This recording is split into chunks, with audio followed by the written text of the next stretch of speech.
Baka kaya hindi ka umaasenso sa buhay mo. Baka kaya hindi gumagaan ang pakiramdam mo. Baka kaya hindi umaayos ang direksyon ng buhay mo. Dahil meron ka pa ring ayaw baguhin at bitawan sa iyong buhay. Di po ba?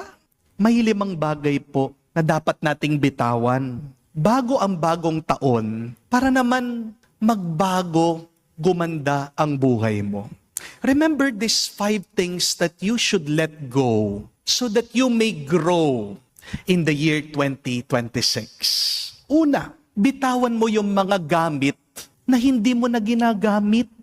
Kung 3 taon na po yung damit dyan sa inyong aparador, hindi na po sa inyo yan. Sabi nga po ng isang santo, maraming mga tao ang walang maisuot dahil nasa cabinet mo yung damit nila. Kaysa sa